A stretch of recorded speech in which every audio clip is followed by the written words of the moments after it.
Namaste to everyone. In this session, I would like to talk about rather an unusual subject for the theme of this season.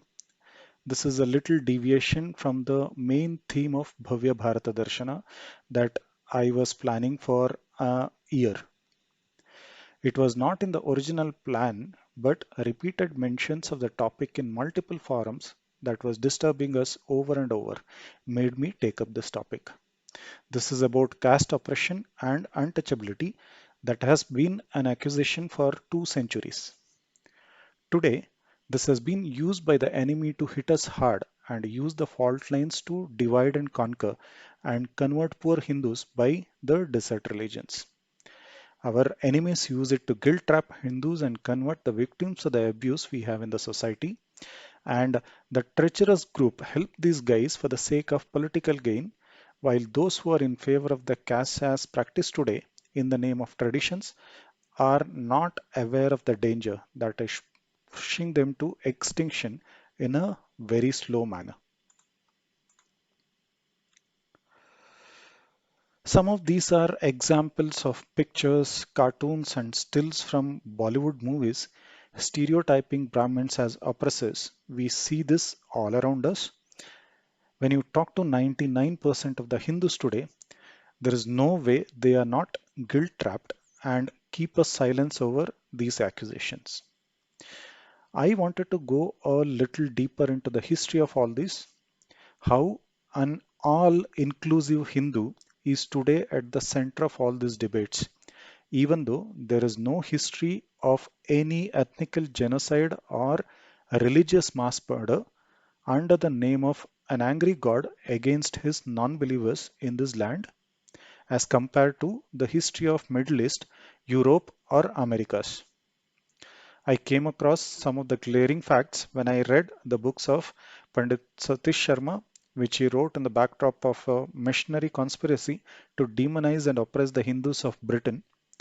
Then there were works of Rajir Malhotra ji showing how it all works in India to break us. I thought it is important to share this and urge people to read them as well, to be self-aware of the dangers that is building around us. And if we don't act, the glorious heritage that we got from our ancestors will get into the next level of destruction. Now, from our childhood, what we have witnessed about Hinduism is kind of summarized in these pictures. These are our experiences. We are blessed with the past, with the architectures of some of the most ancient cities like Kashi, Ayodhya, Mathura, Kanchi, Dwaraka, Haridwar, Ujjain, which are called as Mokshadayaka cities that unite us with the Brahma. The glorious temples which were built and funded by the kings, which were centers of the economy keeping dharma as the driving force. They provided life support for all kinds of people, from teachers to artisans or skilled workers to farmers. The Gurukuls were centers of learning. They were in the forest, in the agraharas surrounding the temples, and in the villages.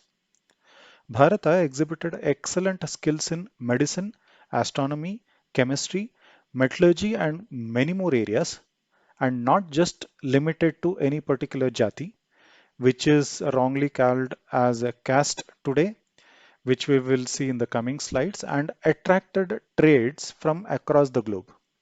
This was a pan-India phenomena until the arrival of Islamic invasion from the Middle East. If we had no invasion, imagine we could have had probably 40,000 more such beautiful temples in the slides, making this country a true heaven like it was 2000 years ago. But then, how did we end up in a maze of caste and untouchability? It is really worth examining. Catch them young, be it for doing something good or to brainwash people. The story is fed into the minds of young people right from the schools. The standard narrative that brainwashes young minds for 13 years in the school are here. Aryans brought the Vedic religion from outside. They oppressed the local Dravidians. Mughal invasion and later British brought cultural diversity to India. 1,000 years of Islamic rule was glorious. British rule had a positive impact on India and they united us. Can you believe what a lie we are feeding to our children? These are there are lots of people who still believe that British rule was far better than what we have in independent India. They have no clue what really happened between 1800 and 1947. We are taught that Varna system is a color-based evil system and a skin color-based discrimination is very rampant in India. I am amazed when people make such baseless claims. If at all, a love for white skin came into existence in India, it was probably after repeated telecasts of Fair and Lovely type products of multinational companies trying to bleach out Indians to whiteness. Then there is a standard story from an old Kannada movie which portray Brahmins stopping low caste people from accessing their water wells, which are told to students in primary class. My son heard it too and came back crying that day with loads of questions in his mind. Gupta period is taught as a golden era of India, but then we are also told that they had a rigid caste system. So the glory is more of a economical in nature, not a cultural one. They are said to have ruled by the laws of Manusmriti, practiced vegetarianism, and kept meat suppliers as untouchables. Due to this caste oppression, Buddhism and Jainism was born and was spread widely in India. Brahmins prevented low caste people from getting educated. So this is all just the first book of history that your kids study in schools. So much of poison just in the introduction. Imagine.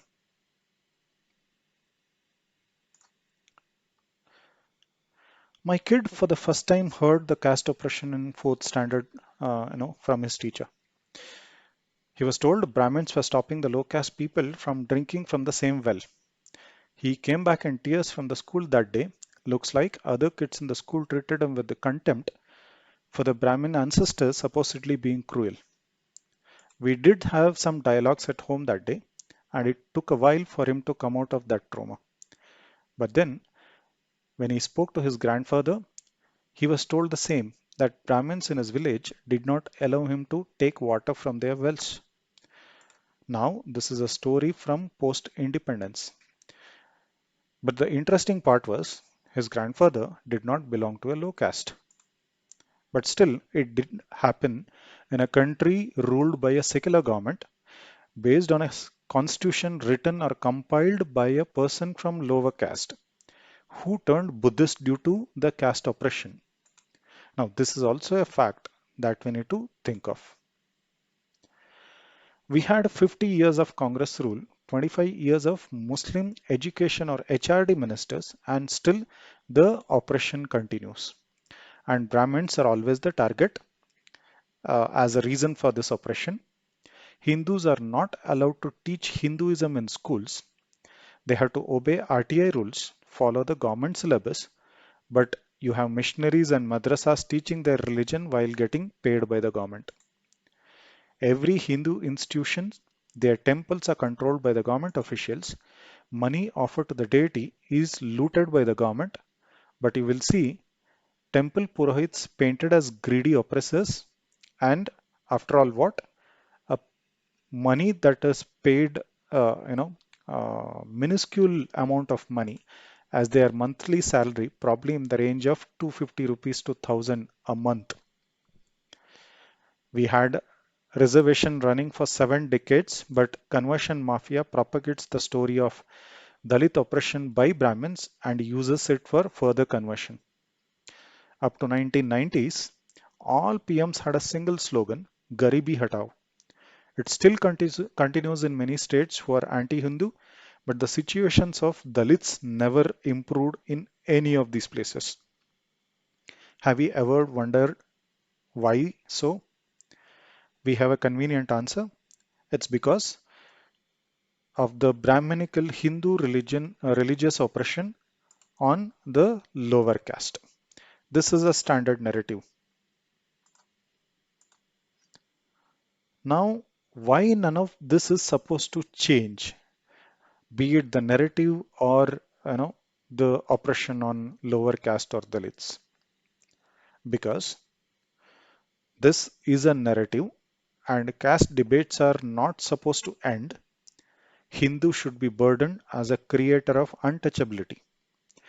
Now, this propaganda serves the missionary a easy access to the people who are classified as being oppressed by the upper caste Hindus. They are useful for mind control of population, which gives you control over the governments. The useful idiots get benefited as well, maybe short-lived, but they are idiots after all. It's useful to know why such a huge contrast exists in this country today. Now, let's try to understand what was it like in ancient Bharata and what changed. Now, let us have a look at the much misinterpreted Varna system. What is a Varna system or Varnashrama that is accused so much for the discrimination existed in this society? Varnashrama is the classification of people based on their most prominent characteristics or guna. We had four Varnas: Brahmana, Kshatriya, Vaishya, and Shudra. This shloka from Purusha Sukta in Rigveda has been one of the most misinterpreted verses to twist the meaning of Varnashram. Here we have what is the actual meaning that is intended and how it is interpreted by the vested interests. So this is what the shloka says. Brahmanosya mukhamasit bahu rajanya kritah uru tadasya yadvaishyah padbhyam shudro ajayata. So it says the Brahmana came from the mukha or the face, the Kshatriya came from the shoulders, the Vaishya came from the thighs, and Shudras were born out of the feet. Of whom? Of the god. So here is the translation on the left. The Brahmana, the person who has gained knowledge, should be the guide and the teacher, and hence he was thought to be born from the face. Kshatriya, the person with the power, holds the weapon, and hence he came from the shoulder. Vaishya, the one who supports the society with all his wealth, and hence he was born from the thighs. Shudra, the one who serves the society and supports the full body of social system, and hence came from the feet. The four Varnas are the supposed system of the uh, uh, social system depicted as God for a healthy and complete function of the society. But then you want to classify feet as the inferior and face as the superior organ, and then say Shudras were oppressed by the superior Brahmins. Now, what happens when any of these organs are cut off from the body? It's worth remembering the story of organs like stomach, mouth, and ear and eyes, etc. fight for supremacy, and the whole body ends up suffering when the stomach stops its work. Now, the whole society will be handicapped when any one of the functions of the society stops working, isn't it? So that means all the four varnas are equally important. What about the jati? What are some of the jatis we had in ancient India? We had goldsmiths. We used to call them sonar, or in Kannada we call them akkasaliga. Metal workers, blacksmiths, or we call them kammara. Leather workers, we call them Chammara. Carpenters are Badagi, Shilpis or sculptors. Then we had mason called as Mestri. We used to call weavers as Nekara, potters as Kumbara, shepherds as Kuruba.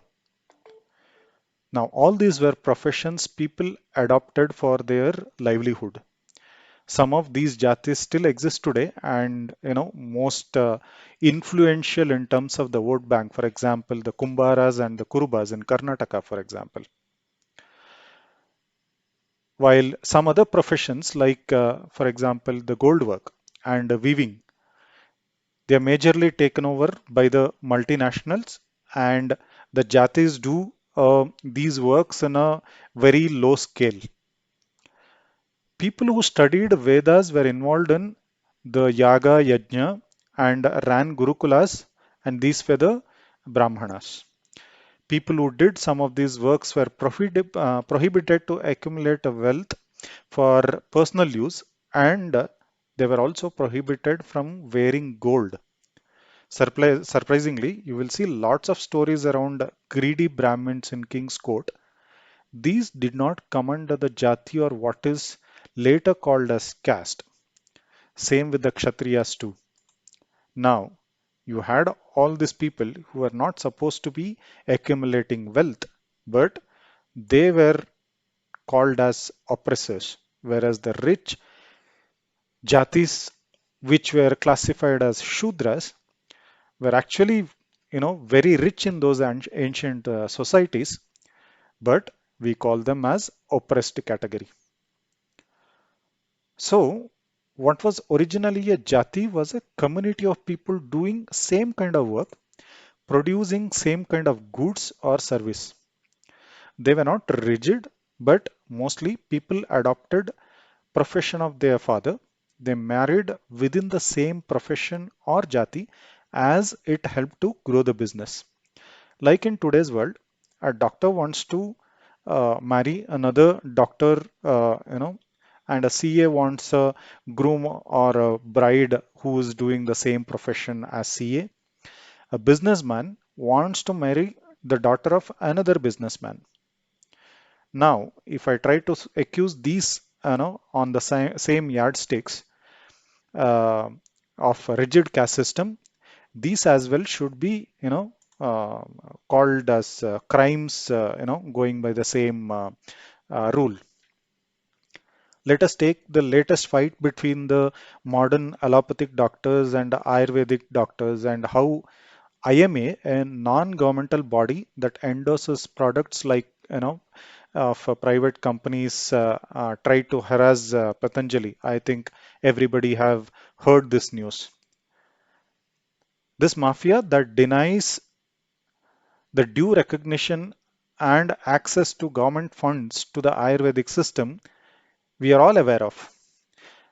Allopathic practitioners run propaganda about how Ayurvedic medicines lead to some of the diseases because they employ some of the heavy metals in their medicines. Now, shall we say the caste of modern allopathic doctors are oppressive against the caste of Ayurvedic doctors? In fact, this argument is more valid in current times. It is not possible for everyone to become an entrepreneur and establish a new business, is it not? How many of us who are working for private companies today are capable of starting a new business? Does it mean that we are enslaved by the group of companies to serve them? Now, coming to the vegetarianism. Until the advent of Buddhism, eating meat was not a taboo in the Bharatiya society. If you go back in the history, if you read Puranas, you will see several instances of rishis eating meat. Animals were sacrificed as well to the gods. How come then the meat suppliers became untouchables? I think this credit entirely goes to Buddhism. Due to preaching of non-violence, some sects of Buddhists practicing vegetarianism became very powerful, and they pushed the butchers or uh, a jati called Chandalas to the outskirts of the society. Now, after Ashoka, Buddhism was very prominent in several parts of Bharata. Ashoka was one such king, probably the only one in the history of Bharata, who got into the personal life of his citizens, forcing people on how to practice a religion. Like today's courts and governments in India interfering in religious life of Hindus. He was never considered as a great king in any of our Itihasa or Purana for the same reason. Probably that's another reason why modern politicians would like to praise Ashoka as a great king. The butchers residing outside the city is also mentioned by Megasthenes. During the Gupta times, it is this taboo or a feeling of negativity that was created by Buddhism got percolated into the Hindu society. But then we blame Hindus for everything, and that is convenient as well, right? So, now what is the number of people who were living on butchery during those days? I think the number was very minuscule. Then there were also outcasts. So, we used to call them as dharma brashtas. These were the people who got thrown out of the society for a very heinous crimes, and these came from all varnas and jatis and professions. And these people were also very insignificant in numbers. But they were not brashta or outcast by birth, it was a punishment given to them. Now, if this was the reality of our ancient times, how did we ended up with a whooping 1.3 crore untouchables in this country during the times of Ambedkar that he had to leave Hinduism and join Buddhism looking at this crime and personally what he came across? Let us see this in a while. This is a map from the book The Educational Heritage of Ancient India, written by Sahana Singh. There is a YouTube video also available. You should watch this. It goes by the same title. And also read the book, which I have referred in the last slide. She has made a very crisp summary of the study done by Dharampal in his book called The Beautiful Tree. The locations, what you see here, spread across the country, housed some of the most prominent universities known all over the world. If you search the internet for the oldest universities in the world, probably you will get uh, something called as Al Qarawin of Morocco, dated to 859 CE. But do we know the antiquity our of our universities? To your surprise, you will see this university dated back to 1000 BCE. Even bigger surprise would be this institution is mentioned in Mahabharata where Duryodhana settles 30,000 Brahmins in Takshashila as teachers. So this is the University of Takshashila what I am talking about. These universities in the picture were the most prominent ones, but this is not a complete list. There were universities everywhere, from Takshashala in the north to Anuradhapura in Simhala or current Sri Lanka, Vallabhi in Gujarat to Bikrampura in Bengal. Thousands of students from across the globe, like Greece, China, Arabia, flocked to these institutions. Takshashila operated with the tuition fee for students as well, and people were sponsored by the kings as well. Coaching centers flourished to train students to get to one of these places. Nalanda and Takshashila are the only prominent ones talked about in today's date, and most of us are aware of only these two. But the students preferred Ujjain for astronomy, Vallabhi for political science over Nalanda. In the south, Kantalur Shala, a temple university, taught more subjects than Nalanda. Towards the end of this glorious epoch of learning, Kerala was the last standing school for math and astronomy. Temple agraharas served as schools for common people, and were funded by the kings to train people on skills to artisan people like potters, blacksmiths, rope makers, architects, or Vishwakarmas. Cholas and Pandyas funded these agraharas like the Tanjavur temple with the land to offer free food for teachers and students. The origin of tradition of free food in temples came from this noble cause. It was prohibited to sell anna or food. Dharmashalas were supported by kings for travelers throughout the country. Please check the news for the land of Tamil Nadu temple, which has gone missing to an extent of 45,000 acres. And the Madras High Court has asked the Tamil Nadu government to provide an explanation for this. Most of it is encroached by politicians, church, and businessmen with the help of government machinery. Now, let us accuse Brahmins for all these crimes in a state run by anti Hindus since the last few decades. How convenient, is it not? We had also Piyush Goyal, who claimed that government wants to take over the control of temple assets to manage them better.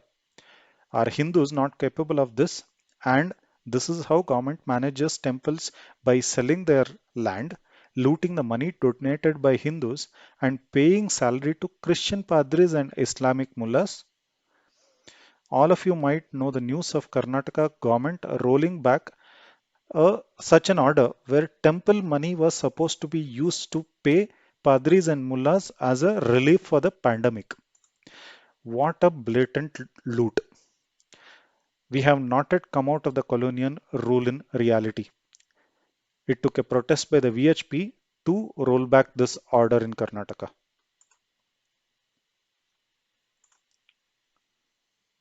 As per the British census in 1830, 1 lakh village schools existed in Bihar and Bengal. And this was after all the Mughal tyranny and onslaught in this particular region. In Tamil Nadu and Kerala, castes which are called as Shudra now were majority students in the schools. Some of the figures are 70% of the Shudras in Salem and Thinnavale schools, 84% were Shudras in South Arcot, 54% were Shudras and 27% were Muslims and 20% Brahmins. Now, note this that these are all based on the British census. If someone is trying to doubt this as a right wing or a BJP propaganda. Unfortunately, these are the same states where Dalit oppression story is propagated the most and anti-Hindu activities are at the highest. Women education was given most or highest priority as well. I could gather 31 names of Rishikas who authored verses of Rigveda.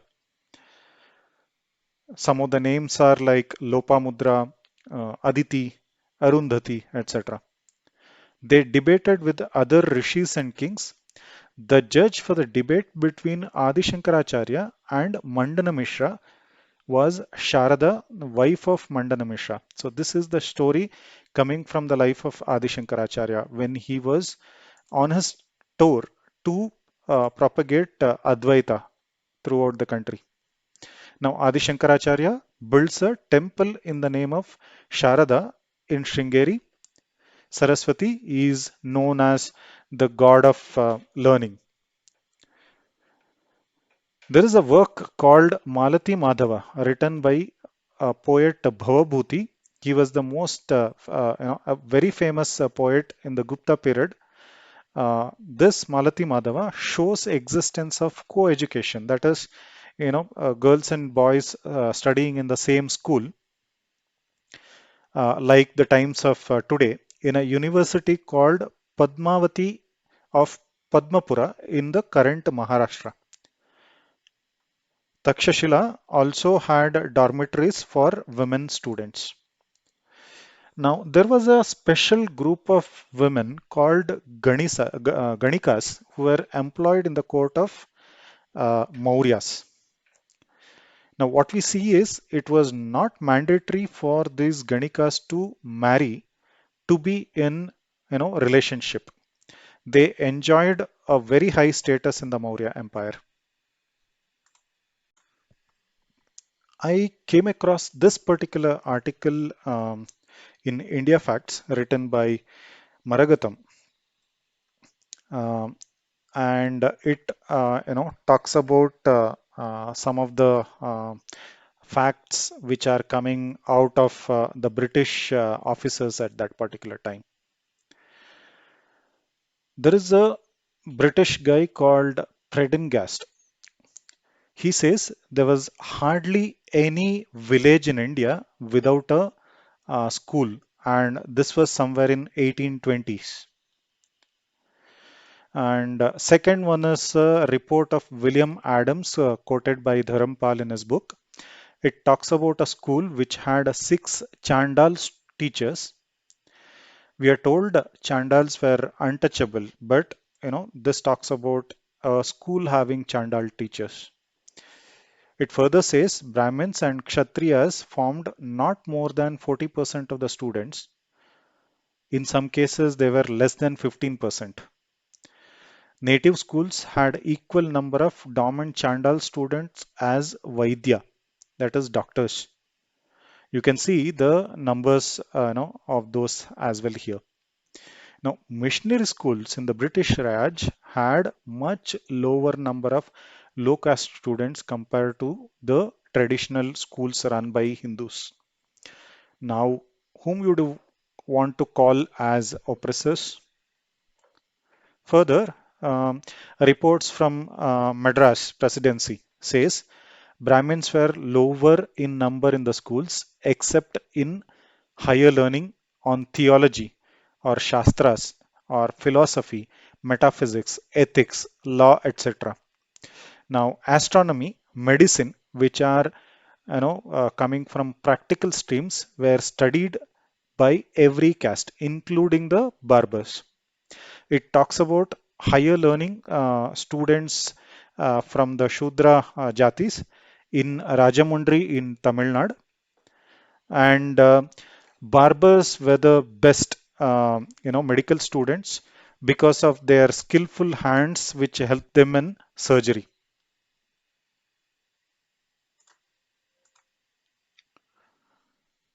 Now, what are these people were, taught in schools? There were 64 types of arts that were taught in these ancient schools. Leelavati, a mathematical treatise, was taught as a basic math. Ayurveda was in the most advanced state at that point of time, but the treatments were simplified to ensure that it can be administered by a even a barber who's good, in his skills and had a quick hand, but may not be so good intellectually. You can relate so many village Vaidya or what we call in Kannada as Nati Vaidyas, right? The village doctors who know some of these secret medicinal herbs which they have acquired hereditarily, and they are skillful in treating only those specific diseases. Most of us in the villages would have come across such people. We make fun of them now, but their origin is, from such schools where their ancestors were taught the medicine. Ayurveda has several branches which were taught in the schools. Some of these branches took birth in recent times in the modern medicine, if you look at. Astronomy, this was a very common practical knowledge. Understanding, tithi, making kundali was so easy that you don't require complicated math of Aryabhata for practical purpose. That was the genius rishis, how they employed very practical methodologies of practicing astronomy in the daily life. Astronomy was considered as a jewel on the hood of Adishesha. That was the prominence that was given to astronomy in the olden days. Some of the first year engineering skills that we are teaching in today's colleges, which most of the modern students get it done by paying the attendant in the lab now, were taught as skills for livelihood in these schools, like carpentry, agriculture, gold art, metallurgy, pottery, shipbuilding, rope making. These were all special skills and had special markets of its own. Universities held competition for students, and there used to be inter-college competitions in different subjects. There were debates held, and the debates had a specific formats, and the debates used to be judged using 22 different, aspects of the debate, and the judges used to um, come to conclusion based on these 22 different aspects. And a king was supposed to have had training in most of these disciplines.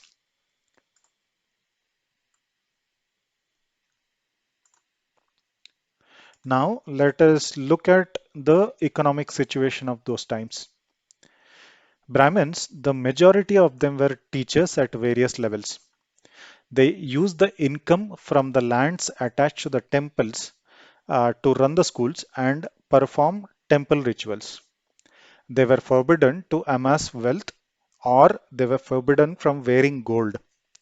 Most of them were required to follow a very strict routine, like taking bath 5 times a day to perform puja, do yajna, and they were allowed to cook or eat food only cooked by their wives, and very high restriction on travel because they had to strictly follow this timetable. Now, students were supposed to live on bhiksha for food. The kshatriyas or the soldiers were paid by the kings.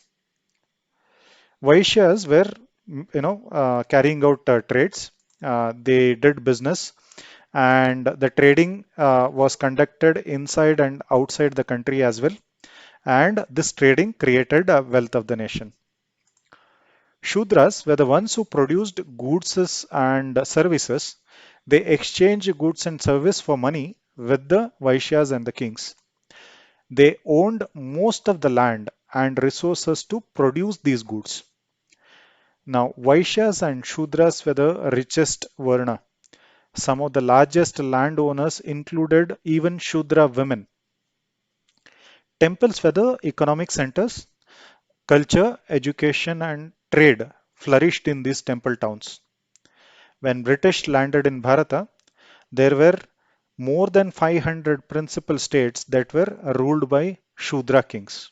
I came across, a list of kings who belong to the Shudra caste as per the classification today in Twitter. And this is the complete list that I got, and I am unable to trace it anymore, thanks to that person who tweeted this. Now, Megasthenes, one of the Greek travelers, right? He says this. I'll state this in a simple English. You can read what's there, written over there. It's common during the war to spoil the fields so that the enemy kingdom is razed to the ground. But in India, husbandmen and farmers, they are treated as sacred.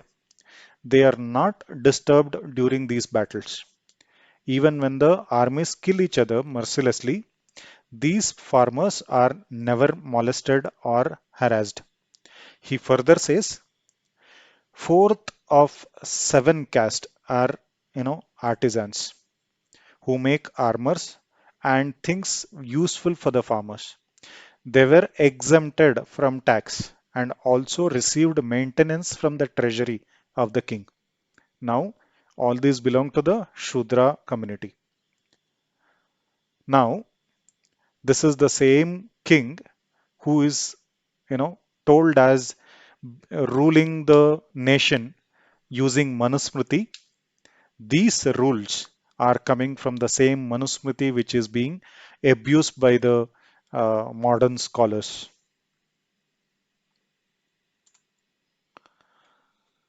Is it the case even today? or in the recent 200 years, in the recent 500 years. Now, what exactly changed and who changed it?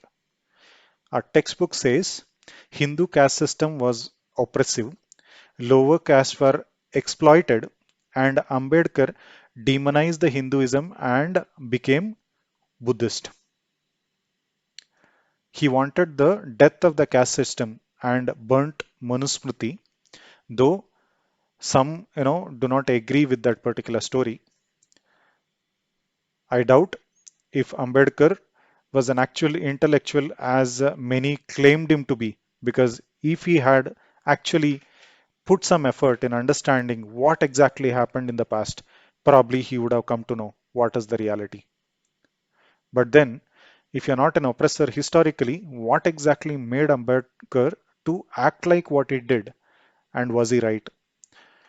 Let us look at what happened and how did such a glorious society was reduced to a pathetic condition that we see today.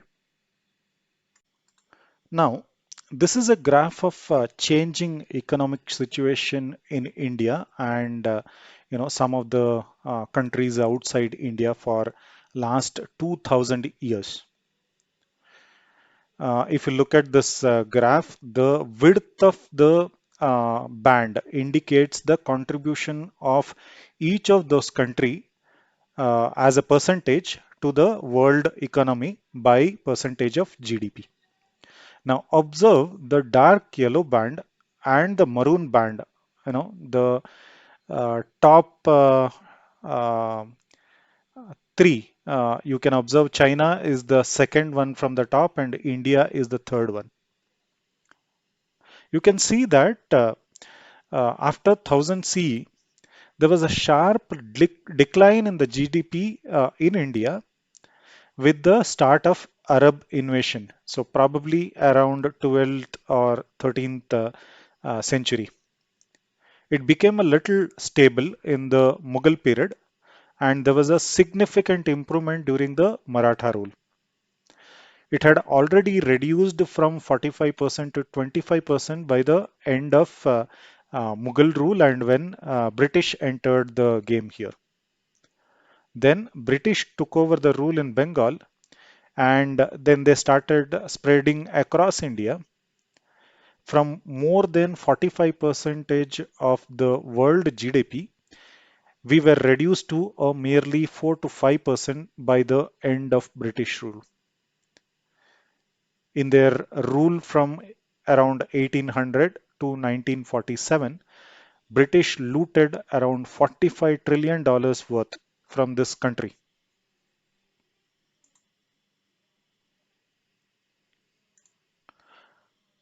Now,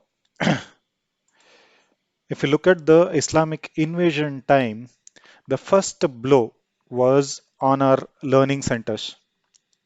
The Islamic invasion plundered all our universities to ruin. You had seen the map from the Sindh and Afghanistan all the way to Sri Lanka. How many universities we had?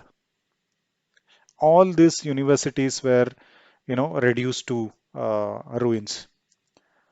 In some of the cases, their capitals were raised on the ruins of these centers, like Vijayapura, which became Bijapur, and Adil Shahi was ruling from there.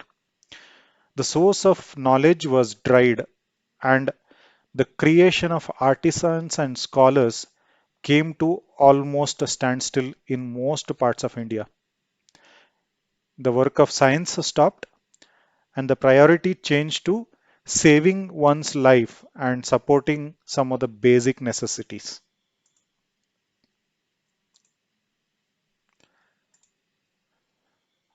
Now, these are some of the pictures of the ancient temples. The top one on the left is Martanda or a Surya temple, in current Pakistan. And then we have on the right side Qutub Minar. The right one on the bottom is probably the Sharda Pita, which is in current POK. These temples were razed to ground from Sharda Pita, which was also a university, to Kashi, Ayodhya, Mathura, which are among the most holiest places to Hindus, were completely destroyed. More than 40,000 temples were destroyed, and most of the places mosques came up. The economic centers vanished, pushing the society to poverty. Unfortunately, these desecrated temples are shown to us as Mughal heritage and architecture, like rubbing salt on the wound.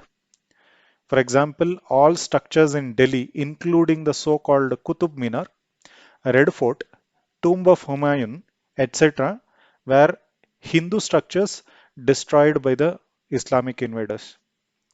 Now, not just this, the rich farm fields of Hindus were spilled with the blood of cow and pig, and Hindu psyche was fed with the notion that farming of these lands anymore is not sacred.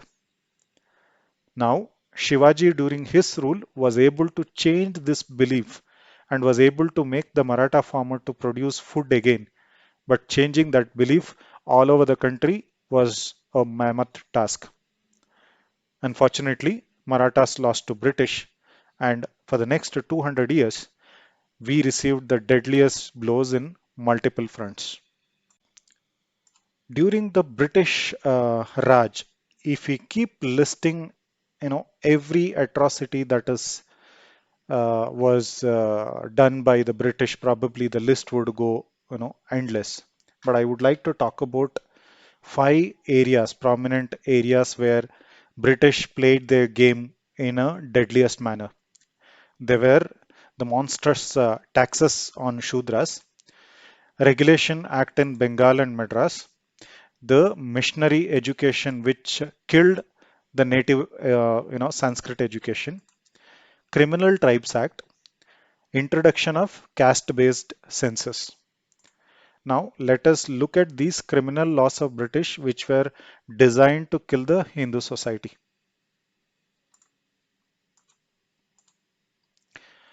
In 1771, um, Nawab of Arcot, along with the British, attacked Tanjavur.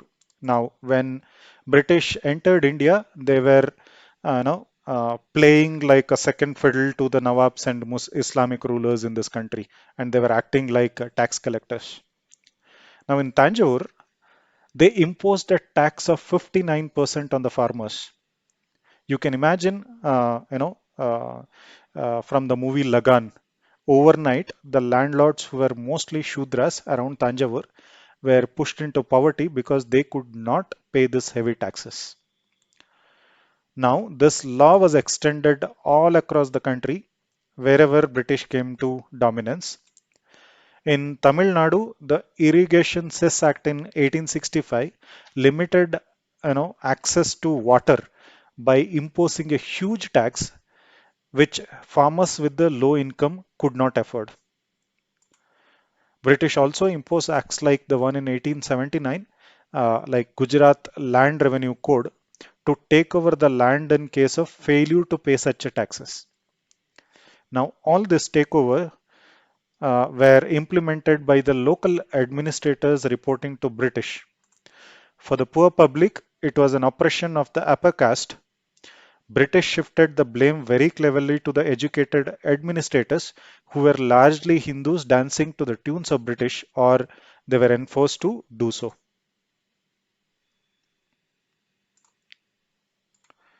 The next one is the Bengal and Madras Regulation Act.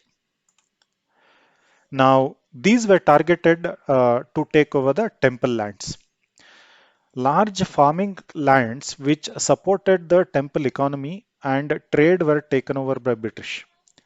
Artisans who depended on the temple economy lost income overnight and were pushed to poverty further by the heavy taxation. When they could not pay these taxes, their assets were frozen, immovable properties like land was confiscated. Now, these lands were handed over to the missionaries to create their infrastructure in education later. We are taught Hindu upper caste oppressed the lower caste, but here you see the biggest transfer of property happening from Shudras to the church. Now, next comes the missionary game.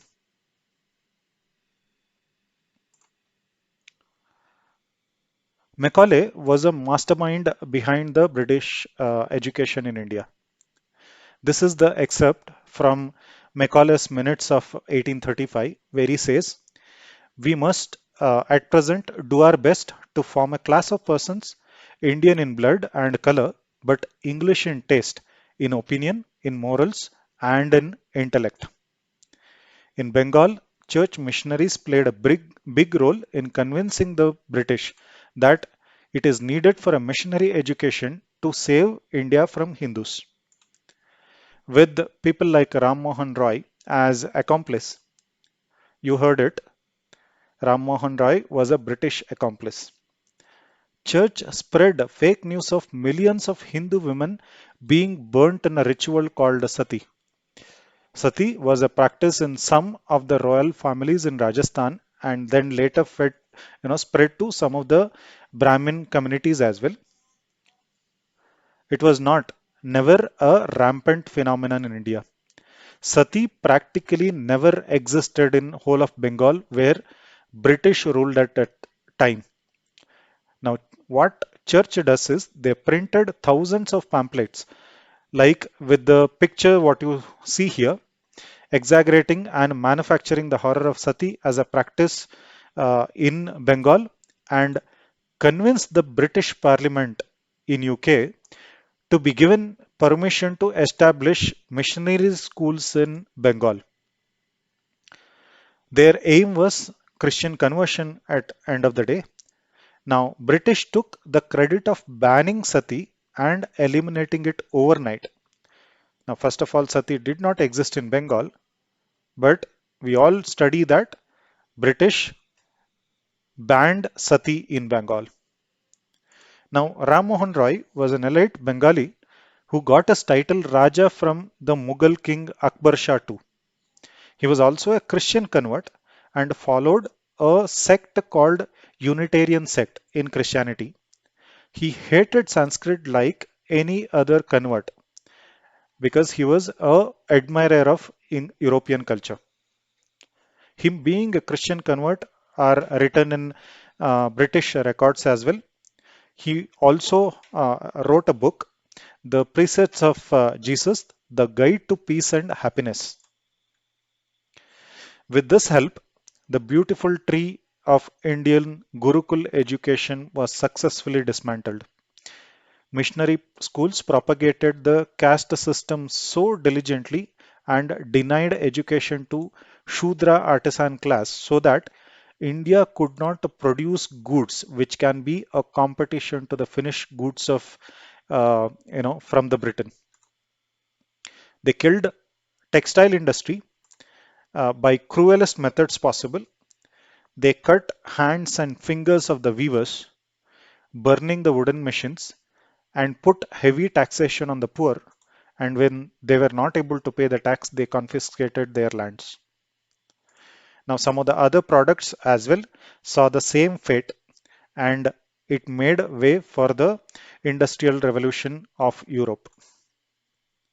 Now, you have the situation. The Shudra Jati has no more access to the education that was required for them to produce goods, which they were doing traditionally, because the schools have no money and were forced to shut down. They have no market because the market was occupied by the goods from Europe. They lost their asset and land because they cannot pay taxes anymore. Now, the British and the convent schools, which were open to produce clerks to help British to run the administration, were only the options. Using the race theory, British denied access to the so-called lower caste by meticulous planning, and the blame of denying education to the poor was shifted to those classes who were now working as British officers. Imagine this. Even in today's higher education and degree colleges, what is the percentage of total population who pass out as bachelors? Should we blame the government for denying higher education to the majority of its citizens as per the logic used to blame the Hindu native schools, which were producing artisans, but not everybody went to higher education like learning theology, Shastra, etc. But here we have the British denying basic education to the lower caste people. Now, are you shocked enough to hear this about Sati and how British killed the textile industry in India and how the education was killed by the British? It's not done yet. Now, let's look at what Criminal Tribes Act did. The Criminal Tribes Act of 1871 was targeted against those who could be problematic to British. It was based on the argument that if a person is exhibiting any behavior against the British, the entire community should be punished for that crime, as it is the community which is responsible for such untoward act, and as the caste system was existing from time immemorial, it is the reason for that behavior, and that behavior is hereditary. What you can see here are the statement from British lawyer James Stephen, who justified this law. This guy called for extermination or otherwise genocide of Hindu communities for a reason that one person in that group committed a crime according to British. Imagine what had happened if this guy had become the PM of Britain. Would have seen a much larger scale famine than the one which was engineered by Churchill in Bengal. Yes, Churchill caused death of at least 3 million people in Bengal during the World War II. You want to demonize Hitler alone? Every European country had a Hitler of their own. It is just those countries who won the war, and history we read is written by those who won those wars. This Criminal Tribes Act was enforced on entire community in which the person punished is born, and anyone born in the future is also presumed to be a born criminal. Can you believe this? Do you see any bigger cruelty than this in the history?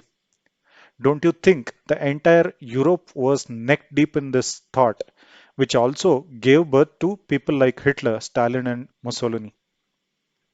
The snapshot you see here is an admission of a British person about how how beautiful the Jati system of India was, and how horrifying it was that it got destroyed by the British. Now, under this act, the community declared as criminal. It was constrained to a confined zone, kept under surveillance. Now, due to this, the community lost their means of livelihood and was forced to do menial jobs. The law was not limited to lower caste. Everyone who were seen as troublesome were subjected to this law. No bar of caste or varna. British enforced this law for 8 decades until the independence in 1947. Their assets were frozen and taken over by the government. It was handed over to church in many cases. When British left in 1947, uh, after India was got its independent. Now, the church was the second largest landowner after the Indian government. Now, there were 500 plus states which were ruled by Shudra kings. These lands and these assets now were in the hands of missionary and church. Now, we still blame the upper caste for oppressed Dalits? Absolutely not.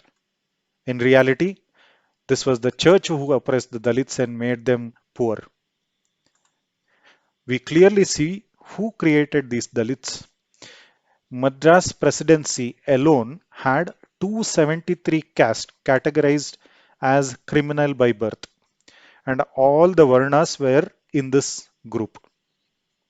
When India got its freedom, we had 13 million or 1 crore 30 lakh people criminal by birth who faced search and arrest if they were found outside the prescribed boundary.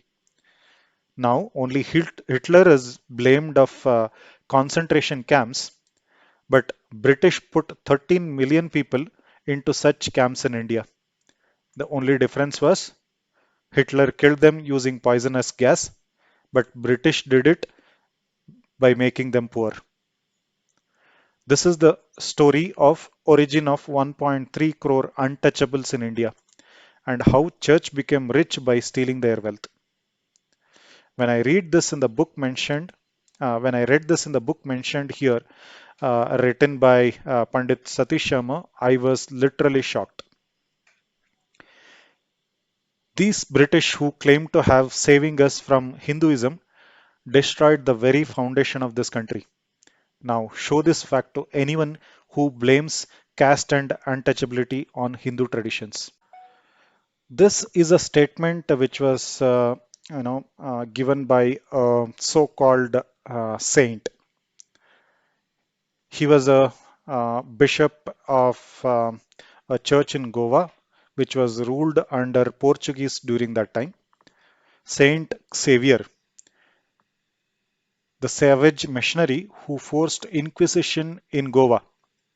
He says if there were no Brahmins, all pagans would be converted to our faith. Western invaders, backed by the church, had understood it very well that Brahmins are like the guardian of Hindu society. From William Jones to Herbert Risley, everyone put their full effort to demonize the Brahmins and divide the society into pieces. Divide and rule.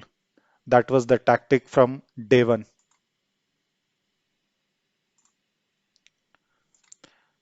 After enforcing such a tyrannical rule and pushing this country to such a bad state, now the indigenous missionary steps up with another plan. In their urge for associating themselves with the superior Vedic wisdom, but not withstanding the idea that India could be the origin of such a knowledge, missionaries and their academia circle designed a race theory. This was, though it was originally designed to show the origin of Aryans who created Vedas as people from outside of India, later it became useful to split the Hindu society into Aryan and Dravidian. We saw that Hindu Jati was more of a profession than a caste. Jati and Varna were more fluidic than the caste system of European origin based on racist theory. Caste or a Portuguese casta was a term used by Portuguese to the social class of converts and impure, as per their definition, who were born to the couples of a mix of natives and European or natives and African origin or European and African origin.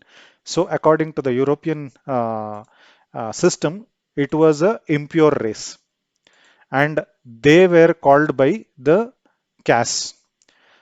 Due to this origin of caste by European terms, caste was defined as by birth. Now there was a person called Robert Caldwell. He was a missionary who arrived in Tamil Nadu with the mission to convert Hindus to Christianity, and he came there at the age of 24. He studied the local languages and Sanskrit and propagated a linguistic model and created a theory of Aryan and Dravidian languages. He suggested that invading Aryans suppressed the native Dravidians and imposed or proposed an idea that if you remove or purge out all the Sanskrit origin words from Tamil, you will get the purest form of the Dravidian Tamil. He also said Chanas, today called also as Nadas, are indigenous Dravidians oppressed by Sanskrit speaking Aryans or Brahmins. He was opposed tooth and nail by the Chanas of that time, as they were not ready to be separated from the mainstream which they had been into for millennia. Now, we are still allowing a statue of such an evil person in Marina Beach in Chennai today. The statue of Robert Caldwell is still standing in Marina Beach. Max Muller was another German scholar paid by the British who felt that Hindus are doomed to be redeemed by Christianity. From several such racist predecessors, finally, Herbert Risley took this race theory connected to caste to the next level. He created caste based on measurement of length of nose, skull size, etc. to categorize jatis into different castes and associate a varna to that. In 1901, he enforced the caste-based census in spite of several oppositions. Now, there were several protests organized by Hindus against such a caste-based census because people felt that it was going to divide us. But the British very meticulously enforced this in every level. Over next decades, it was practiced in schools, administration, and all government machinery to ensure it got engraved into the Hindu minds and it became a new normal. The academic infrastructure controlled by the machinery of that time, on one side, ensured low caste created by British did not get access to education, facilities, etc. And on the other hand, blamed that these low caste people were oppressed by the upper caste. The caste problem of Hindu was made a global discussion to pump in funds for conversion. In all this, the rich and powerful who always benefited from the British helped this divide to grow, though they were Hindus. A living example is the Dravidian movement of Tamil Nadu today. Many a times, we cannot even differentiate these Hindus from the missionaries. Now, we have a rigid caste-based system and a Hindu was blamed for oppression. Now, this is what the British and the West wanted. Hindus who controlled power alongside British also didn't want this to go away. Now, we were stuck with a problem that cannot be solved politically, and that is the problem even today. They put the low caste people against the upper caste because it was those upper caste closer to British who helped the British to make it happen. Jati system was a powerful system to keep the economy running in a healthy way. It kept very ancient traditions safe, passing it from generation to us, from father to son. It kept Muslims and Christians away from encroaching into the Hindu household. But it was never rigid. If one chose to follow a different path, the society did not force anyone. Rather, it was convenient for normal people to follow the tradition, customs, and the business. This is the very reason Jati is portrayed as bad, like the caste of Europeans, which is very, oppressive in reality, so that the missionaries who could break this powerful Jati system and break the Hindu society. But here, the Brahmin was the poor, which is the case even today. And traditionally, the Shudras were the richest people.